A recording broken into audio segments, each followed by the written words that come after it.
Christina Lula, and today I'm going to be talking about how GeoGebra impacts confidence level as well as conceptual understanding.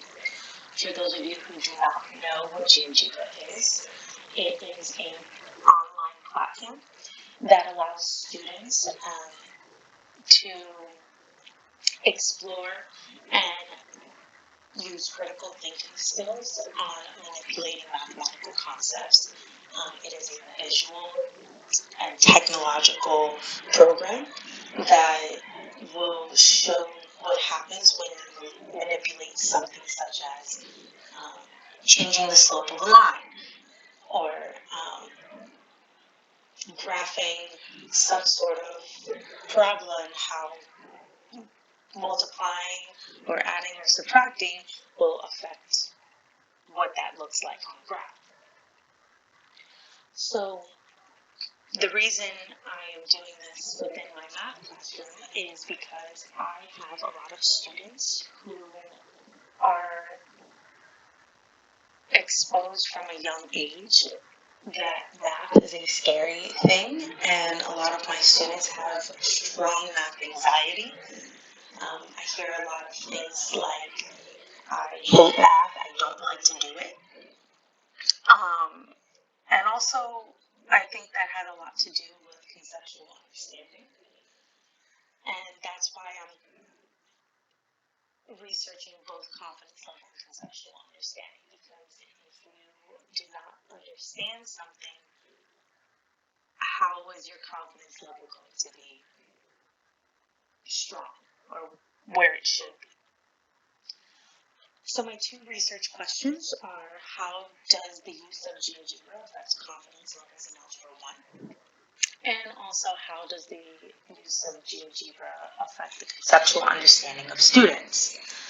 The reason I chose a technological program is because during the COVID-19 pandemic, a lot of students were exposed to learning virtually as well as having to kind of think critically on their own, where they typically could not have necessarily had to do so in a classroom. A lot of students did have to teach themselves the content. So technology increased exponentially during the pandemic because most students had to learn from home, as well as the teachers. We all had to learn how to use technology in a way that would benefit our students as well as make things a little bit easy for ourselves. So I'm going to give a little context, the demographics of my class, as well as our typical day routine within my classroom environment. So let's talk about demographics. I have about 103 ninth grade Algebra 1 students. Of those 103 students, I have 69 students that are at a level 1. And if you are familiar with Florida testing, level 1 is the lowest, whereas level 5 is the highest. So I have about 69 students out of 103, which is about 67% of my classes that are level 1, meaning that they have scored a 0 to 58% on the FSA tests in the previous years. I have about 27 students that are level 2, meaning they were at about a D range, 60 to 69%. I do have 7 students that are level 3, meaning they are scoring about a C on the FSA.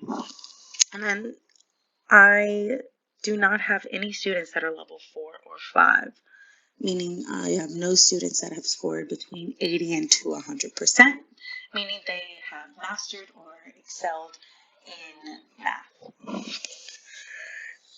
It is kind of shocking and gives a perspective about what I have been trying to accomplish within my classroom, given that over 80 students have a failing grade on the FSA, meaning they are level 1 and level 2 students. It is hard to make up work that they should have known, as well as teach them the new content.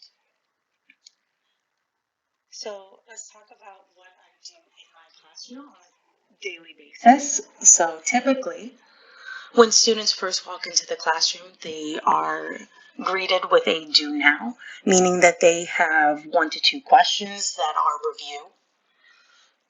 And those questions typically are reviewing things from a week ago or sometimes even months ago. After that, I, as their teacher, go through guided notes. They are expected to copy everything down and ask questions. They are doing small independent questions during those guided notes, where I'm able to gauge what they have learned, what they're grasping, and what they're not. Then I would typically do peer or independent assignments for the remainder of the class up until the last 5 minutes. Those peer and independent assignments are where I have introduced GeoGebra into my classroom to enhance what the kids are learning. They'll first go into guided notes and learn the concept, and the peer independent assignment is taking things a little bit further. Lastly, they do an exit ticket, and that exit ticket helps me gauge what they have learned and what they haven't in a sort of quiz or test-like environment. They are not allowed to use notes or any peers to help them through that work. So within my literature review, there were several things that I had found, namely the benefits of technology on conceptual understanding as well as confidence level of problem solving. So one author reads that students who are involved in the implementation and delivery of curricula with the use of technology aid themselves in comprehension and synthesizing information as independent thinkers. I also found that in a study that actually tested how GeoGebra affects conceptual understanding is that it improved the conceptual knowledge of students. So that was a really strong backing for my study and my research. And it kind of gave me a ground as to where I should start and what I should follow from their research. For problem solving, within that same study of GeoGebra, they found that the effect of using GeoGebra in a classroom positively affected student confidence levels, which is exactly what I was looking for. I was hoping that within my research, I could almost duplicate those same results, given that I'm using GeoGebra as well as increasing what they think of math and problem solving in general. What helped them was that they use procedural knowledge of problem solving and use GeoGebra as a tool, which is what I did within my research.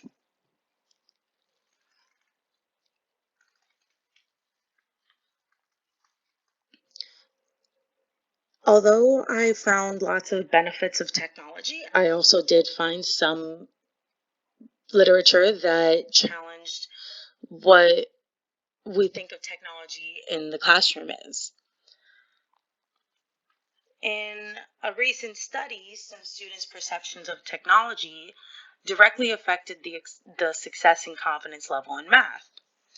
So this was what I was hesitant about when implementing GeoGebra, is that if a student goes in with a negative outlook on technology used in mathematics, that would directly affect and negatively affect the success and confidence level when performing mathematical problems.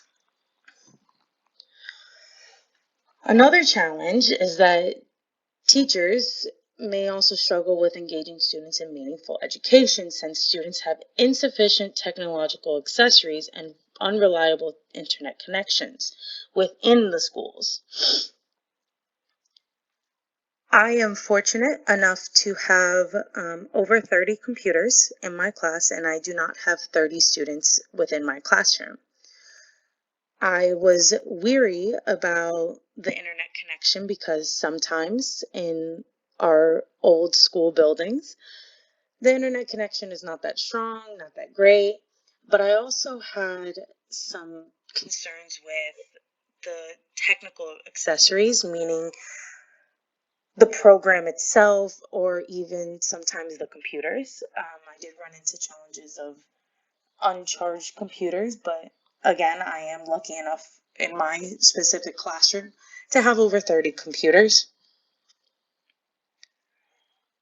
So within the timeline of 7 weeks of doing this research, there were several things that I did to collect the data. The first thing was a pretest and also a post-test at the end. A survey on the attitude towards the problem solving and use of technology for learning, as well as a written journal. So the pretest and survey were given on the first day of research, and then throughout 7 weeks, there were 7 implementations of GeoGebra throughout the unit. This was a beginning to end of the unit. So from the beginning of the unit, I began using GeoGebra and continued all the way up until the end. At the end, they did have a post-test, which was very similar to the pre-test. And there was also the exact same survey given out on the last day of research. So there were several findings, things that I expected, especially looking back at the literature review, as well as things that I didn't necessarily expect, and we'll talk about that in a second. So the first result is that the use of GeoGebra increased the students' attitude towards using technology as a learning tool. There were several student comments that revolved around the experiences they had during COVID-19. A lot of them were negative. One student even commented that learning virtually, they didn't really like using the computer to learn. Also, during the survey, I had about 83% of the respondents either agree or completely agree that they are comfortable learning using GeoGebra in math. So that is a very drastic change from the beginning. I had several students tell me, I don't like it, I don't want to do this. And by the end of the 7 weeks, I had several students asking me, oh, are we doing GeoGebra today? So it was a hard turnaround, which I was a little bit surprised at. The second finding is that the use of GeoGebra made students feel more comfortable when problem solving. So in the beginning, 63% of students felt that they did not know where to even start when solving a math problem. And then in the end, 78% felt more confident when solving problems. And I had a student say, I feel good when I can solve the problems. I had another student say, I like doing math when I know what I'm doing, which who doesn't? So the last finding, which kind of surprised me, was that the introduction of GeoGebra increased comprehension scores. Now I hypothesized an increase, but I didn't expect how much of an increase. So on the pretest for the unit, the students scored a class average of 53%. That average aligns with the previous pretest scores for any given unit. Now, on the post-test, the average rose to 79%, which means that the difference in scores is 26%. Whereas on a typical pre-test, post-test, I would expect to see an 18% increase in scores. That was a lot for what I didn't really expect. I did not expect 26% difference in scores. So, some things that I wish I would have done differently.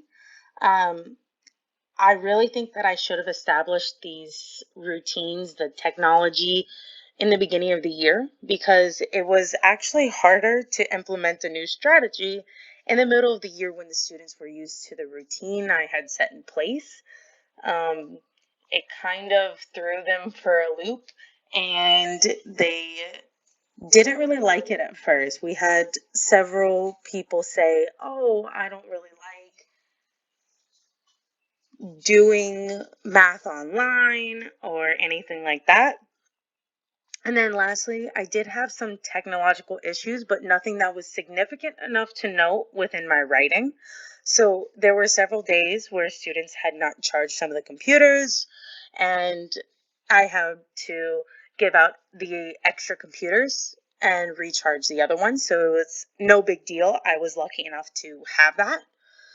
And then there were some days that the program did not work the way as I intended, and it did take me about 5 minutes to kind of troubleshoot and fix what was going on. So I also didn't include that because it was 2 days that had happened, and I already knew exactly what I needed to do.